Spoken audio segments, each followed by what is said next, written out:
ଆଜିକାଲି social media ଜନଜୀବନର ଗୋଟିଏ ଅଭିନ୍ନ ଅଙ୍ଗ ପାଲଟି ଯାଇଛି। ସମସ୍ତ ପିଲା, ବୁଢ଼ା, ଯୁବ, ପ୍ରୌଢ଼ ତଥା ସ୍ତ୍ରୀ ପୁରୁଷ ସମସ୍ତେ ଏଥିରେ ପର୍ଯ୍ୟାପ୍ତ ସମୟ ବିତାଉଛନ୍ତି। ଏହାଦ୍ୱାରା ଲୋକେ ଅଧିକ ଅସାମାଜିକ ହୋଇଯାଉଛନ୍ତି, ଯାହାକି ପରିବାର ଓ ସମାଜ ସକାଶେ ଚିନ୍ତାର ବିଷୟ। ଆମେ କମ୍ପ୍ୟୁଟର ଓ ସ୍ମାର୍ଟଫୋନ୍ ଯୁଗରେ ଜୀବନଯାପନ କରୁଛେ, ଯାହା ମଧ୍ୟରେ କୃତ୍ରିମ ବୃଦ୍ଧି ଓ ନୂତନ ଦିଶା ଯୋଡ଼ି ହୋଇଛି।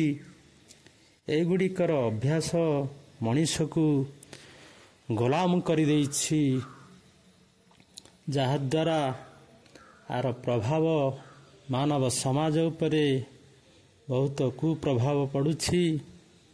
ତେଣୁ ଆସନ୍ତୁ ଆମେ ଏହାର ପ୍ରଭାବ ଆଉ ଏହାର ନିବାରଣ ନିମନ୍ତେ କ'ଣ ପ୍ରୟାସ କରିବା, ଆରମ୍ଭରୁ ଶେଷ ପର୍ଯ୍ୟନ୍ତ ଶୁଣନ୍ତୁ।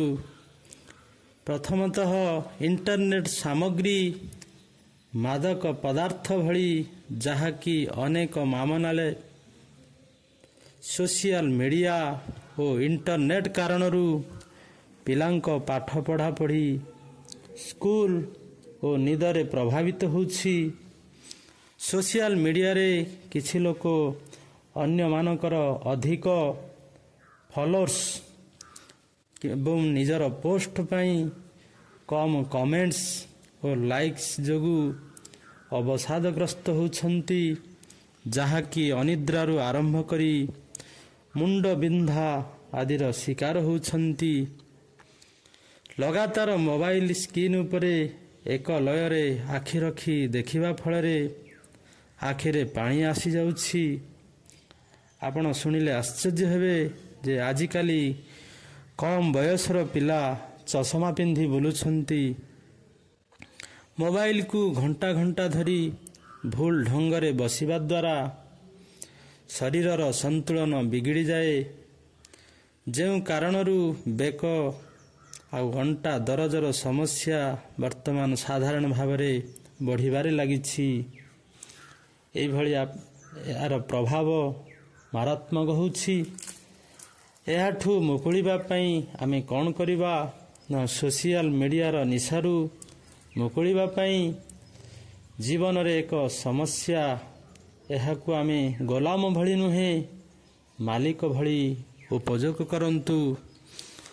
ପ୍ରଥମତଃ କେଉଁ କାରଣରୁ ଆପଣଙ୍କୁ ମୋବାଇଲକୁ ବାରମ୍ବାର ଛୁଇଁବାର ଇଚ୍ଛା ହେଉଛି, ସେହି କାରଣଗୁଡ଼ିକ ଉପରେ ଧ୍ୟାନ ଦିଅନ୍ତୁ।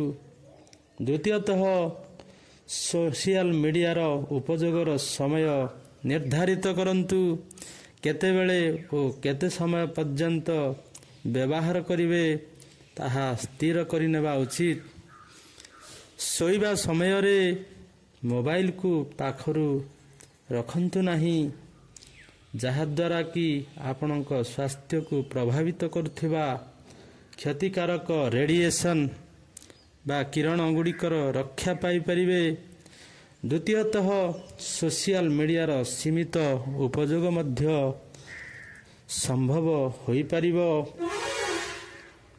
ସର୍ବଦା ଧ୍ୟାନ ରଖନ୍ତୁ ଯେ ଆପଣ ସୋସିଆଲ ମିଡ଼ିଆ ବା ମୋବାଇଲର ଗୋଲାମ ନୁହନ୍ତି।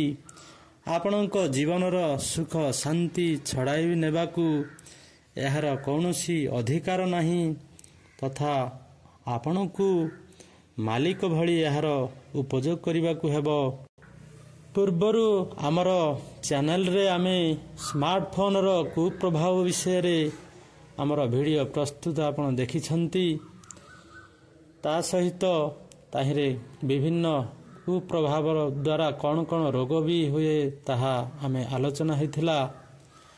ବର୍ତ୍ତମାନ ଏଠାରେ ଆମେ ଆଜିର ବିଷୟର ଆପଣମାନେ ନିଜେ ସ୍ମାର୍ଟଫୋନରୁ ଏତେ ବ୍ୟବହାର କରନ୍ତୁ ନାହିଁ, ତା ସହିତ ଆପଣଙ୍କ ନିଜ ପିଲାଙ୍କ ପାଖରେ ମାତ୍ରାଧିକ ବ୍ୟବହାର ବି କରନ୍ତୁ ନାହିଁ।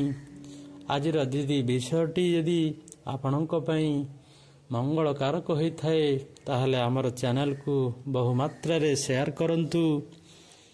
ଆଉ ମୋବାଇଲର ପ୍ରଭାବ ଆଉ ନିବାରଣର ଉପଯୁକ୍ତ ପନ୍ଥା ଅବଲମ୍ବନ କରନ୍ତୁ, ପାଳନ କରନ୍ତୁ, ସୁଖରେ ରୁହନ୍ତୁ। ଜୟ ଜଗନ୍ନାଥ।